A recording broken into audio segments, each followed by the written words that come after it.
Focus on, actually today and tomorrow, we're going to focus on conditional probability, which I've alluded to already. It came up in this, right? On the first day when we were talking about compound statements and we had and statements and or statements. The and statement, when I defined one way to calculate the probability of A and B, we said to calculate the probability of two events happening together, you find the probability of one of the events and multiply by the probability of the other event given that the first one happened. And the way you choose this doesn't matter. So I could have written this as probability of A times probability of B given A. That would be the same thing. But that's where we first introduced the conditional probability expression, right? A given B. But since we're going to focus on conditional probability now, I'm going to use that same equation but rearrange it so that the conditional probability is isolated. And so another way of thinking of this same rule here is that the conditional probability, A given B, is equal to the ratio of two other probabilities. You're always going to be comparing two probabilities when you're finding the conditional probability. And the numerator one is the probability of the two things happening together. And the denominator is the probability of the given event. Okay? And we did this a little bit in the last example yesterday when I had a Venn diagram, and the last question I was asking based on the Venn diagram was a conditional probability question. And I talked about how when you're told that an event has already happened, the effect of that, and this is what dividing by probability of B does algebraically, is you're reducing the sample space to only leave you with outcomes that correspond to that event having happened. So when you're finding the probability of A given B, you don't have like all the outcomes in the sample space available anymore. You only have the ones that correspond to B having happened. And when you divide the probability of the two things together by the probability of B, that effect of dividing by B is like making the sample space smaller to only include the outcomes that are still relevant because you were told that B has already happened. Okay? So that's the way we're going to look at conditional probability for today. Tomorrow, we're going to get into some problems where you want to find this, but this probability of this given event is not readily available to you. Like you're not directly given this, and you still want to find this. That's when you use something called Bayes' theorem, which is what we're going to do tomorrow. But for today, it won't be a problem for us to find that probability of that given event. Okay, so I'm going to go through some examples of this with you. Okay, so we're going to do several problems where setting up diagrams will help. There's two major diagrams that you tend to use a lot with these kind of problems. One is Venn diagrams and one is tree diagrams. We're going to do some Venn diagram problems here, and then I have at the end a tree diagram problem that I got to in one class and didn't get to in the other. We'll see if we can get to it here. If not, it'll be the first thing I lead off with tomorrow. Okay? But let's start with the Venn diagram problems. Now there's two ways you can use Venn diagrams. I showed you one of these yesterday where we used a Venn diagram on one of those like abstract probability problems where you're not given any context, the ones that show up a lot on the IB exam. And I labeled that Venn diagram with probabilities. But in a situation like this, you can also label a Venn diagram with like outcomes in your sample space, where you're like counting up how many things are in each category. That's what we're going to do here. So in this situation, we have a class of 40 students, and we know that 34 of the students like bananas, 22 like pineapples, and 2 don't like either of those fruits. So the first question is to just represent this in a Venn diagram. So here, my sample space would be everybody in the class. Okay, every individual student is like an outcome. Like we're going to select students, so each individual student is an outcome. So the box contains all 40 students. Okay. Now I want to label. There are 4. If I set it up like this with the 2 regions, 2 subsets that correspond to events, somebody likes bananas or somebody likes pineapples, and we have an overlap here, allowing for the possibility that somebody could like both. That gives you a total of 4 regions, right? There's the bananas only, the pineapples only, liking both, and liking neither. That's the 4 different regions.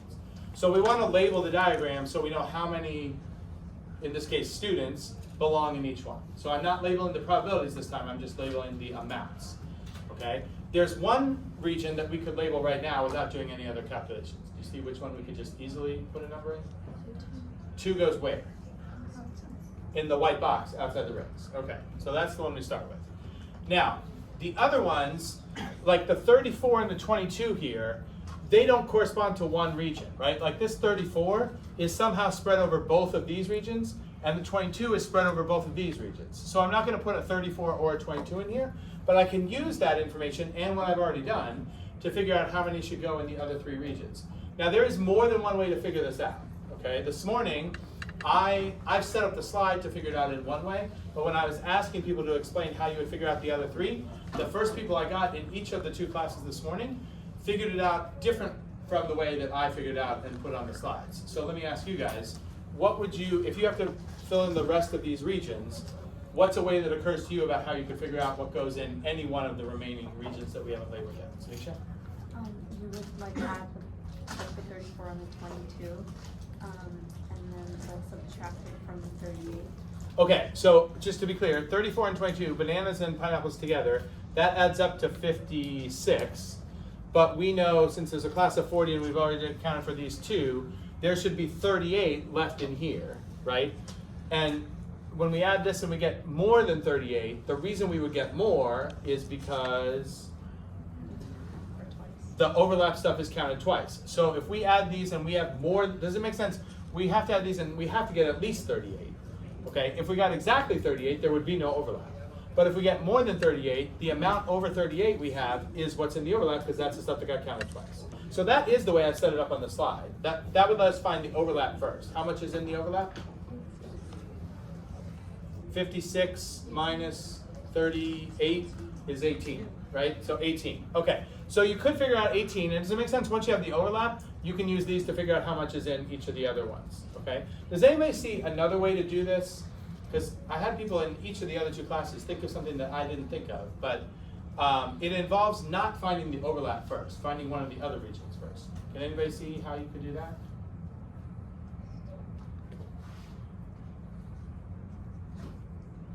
Sucha, you want to do it again? The resident expert. Couldn't you do like the 38 minus 34 and Yeah. then find the part that's not like intersecting? Right, so start with the idea that there are 38 in here.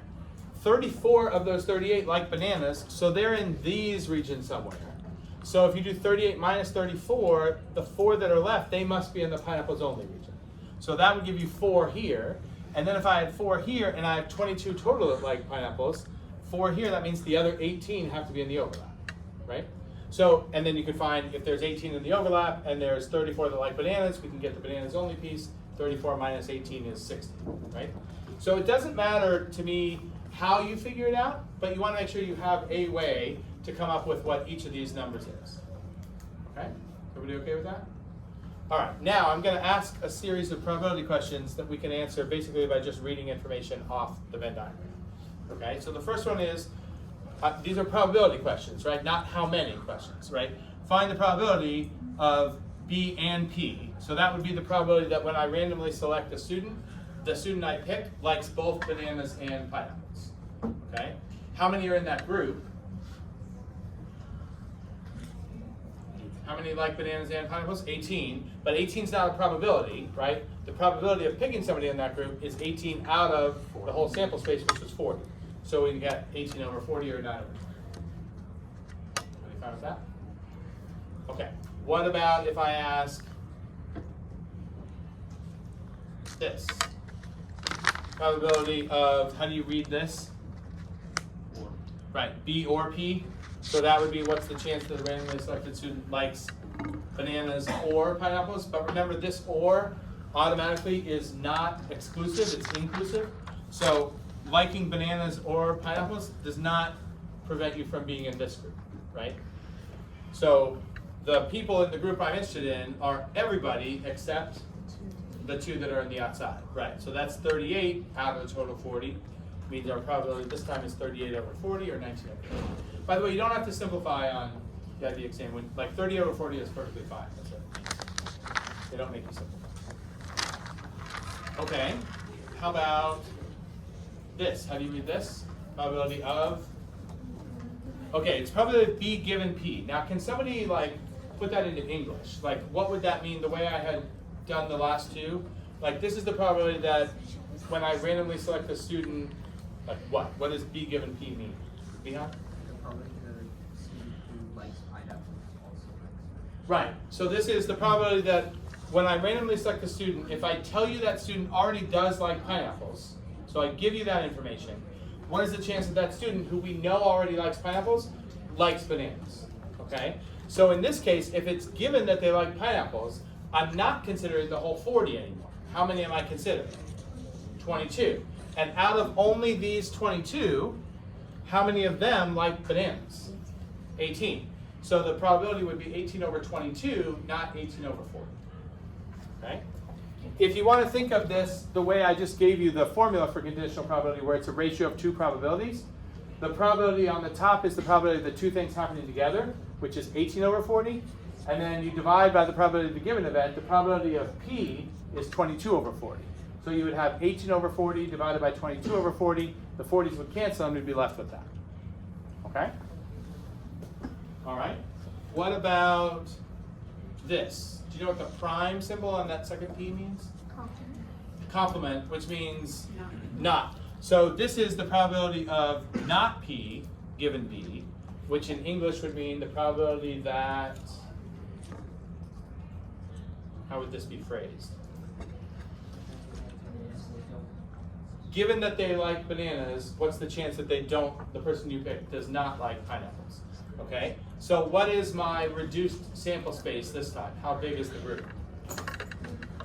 34, because they do like bananas. Now out of that 34, how many don't like pineapples? 16, so it should be 16 over 34. Okay, make sense? Okay. All right, I want to do another example with a Venn diagram again. I'm going to have you guys make the Venn diagram this time. I didn't put it up on the slide. Same kind of idea, okay? Class of 20 students, so that's your sample space.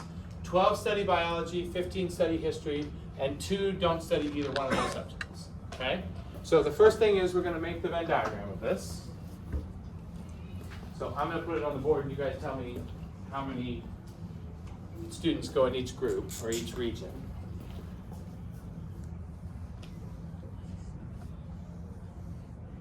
Biology, history,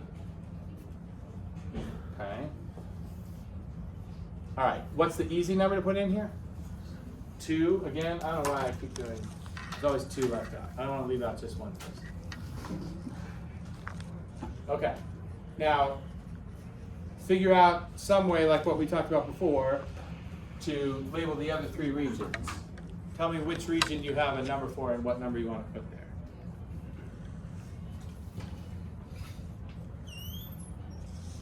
I'm not going to ask you this time, because I want to reassure myself that there's more than one person who can perform this. Let's make sure I got you. Yes, Anna. 9 study group. 9 is Middle. in the overlap? Okay, and how'd you get that? I have a total, so 12 plus 15 other students who study something. Okay, so there's 27 in that group. Subtracted by the amount of students we have a total that study something, which is 18. Which is 18 because we're getting rid of these 2, Yeah. right? So we had 27, there should only be 18, so we're off by 9, the 9 is in the overlap, okay? And once we have the overlap, that means how many are in the biology only? 3, and the history only? 6, okay. We're good there? All right, now, what's the probability that a student selected from this class is studying both biology and history? Again, probability, not how many, right? So this would be the probability of biology and history. What's the probability of that happening? 9 over 20. Okay, good. Then, oh, hold on. Okay, what's this? Given that a randomly selected student studies bio, what's the probability they also study history? Okay, how would I write that symbolically? That is the probability of what? H given B. So it would be like H bar B. Okay? All right.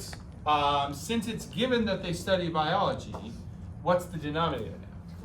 12, not 20, because only 12 are known to study biology. And out of those 12, how many study history?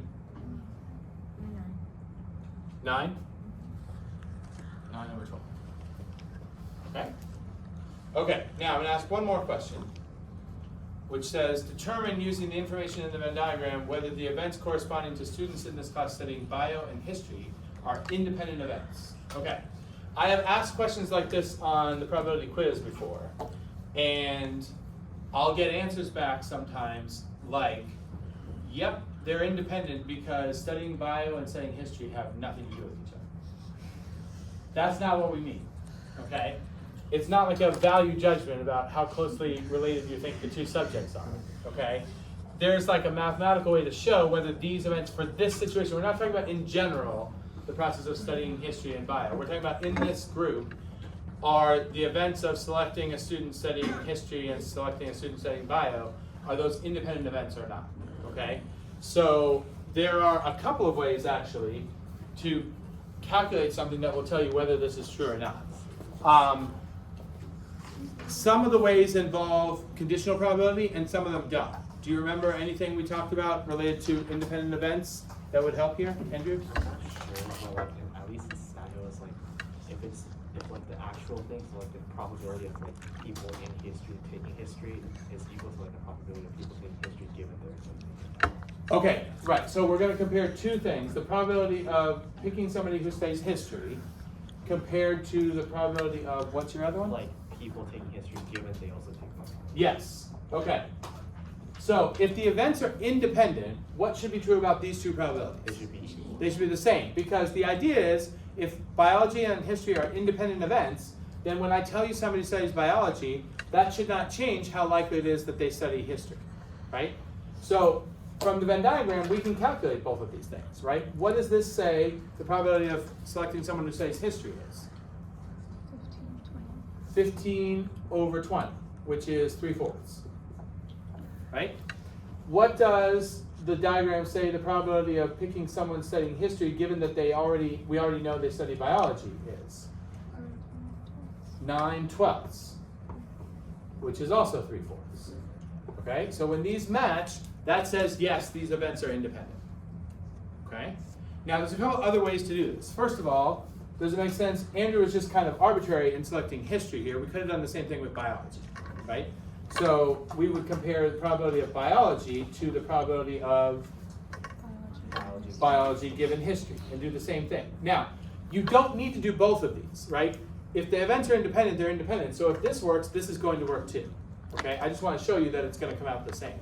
But when you're doing this, this would have been enough or this would have been enough. Okay, what is the chance that somebody studies biology? 12 over 20. And that reduces to 3/5, right? And the chances somebody studies biology, given that we know they study history, we know they study history would be 15. How many of them study bio? 9. So 9/15, and that reduces to 3/5 also. So these match. Okay? So either of those is a valid way. There's a third way, which doesn't involve conditional probability. Do you know, we talked about this also. There's another rule we had that only holds when events are independent. You remember? What? Right, so let's apply that here. That would be the probability of biology and history should be equal to the probability of biology times the probability of history. But this is only valid if the events are independent. So we can calculate this and see if they match, right? From the Venn diagram, what's the probability of selecting somebody that studies both bio and history? 9/20.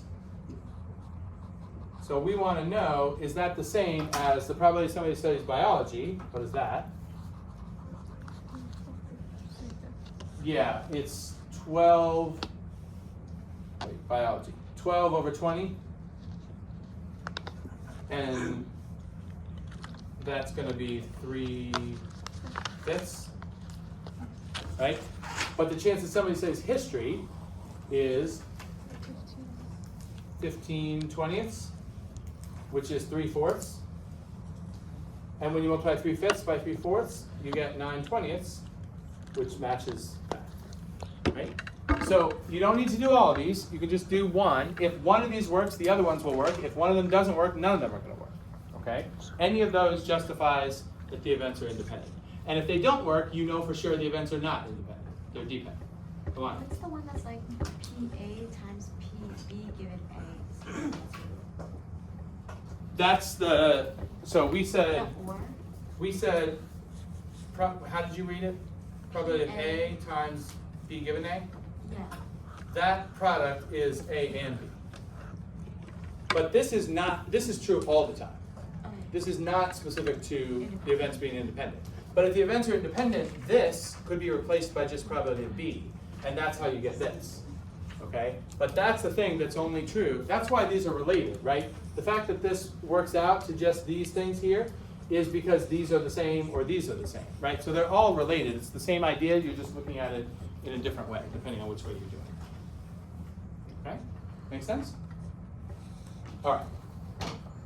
So if I ask that on the quiz, remember it's not like a opinion question. Like how dependent do you feel these events are? Okay. All right.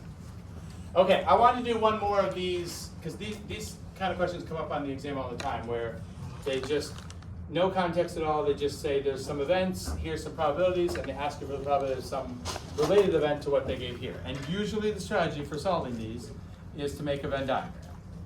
So this time, because all I have is probabilities, I'm going to label the Venn diagram with probabilities instead of with like amounts of things in the sample space, right? It works either way. So I'm going to have event A and event B. Okay? And I know the probability of A, the probability of B, and I know the probability of what is this one? A or B, okay? So, and then I'm asked for this, which is the probability of, how do I read that one? Not A, given not B, okay? So again, the strategy here is going to be label the diagram with what the probabilities are in each of the regions, and then we can figure out which regions we need to use to get the probability that's being asked for, okay? Do you see anything I can label right off the bat here? Actually, all three of these don't correspond to just one region, right? This is these two, B is these two, and this is what here? It's all three of these, right? So 5/12 is all of this stuff. But since we know that 5/12 is all this stuff, there is one thing I could label right now. James? Like in the box but outside the rings, how much should go there? 7/12, because we're doing probabilities here, so all the labels should add up to 1, because that's the total probability, right? So we have 7/12 out there. Now what?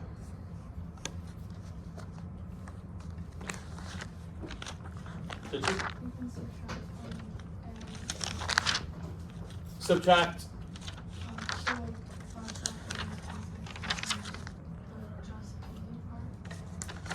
Oh, that's good. Okay, I like that. So you're saying if I take A or B, which is all three, and so probability of A or B minus, which one did you say you're subtracting? A. That's going to take away all of this. So if you had all three and you take away all of this, what you're going to be left with is the B only piece. Okay, good. So this was 5/12. I should put all of these in 12ths, right? A is 1/6, which is 2/12.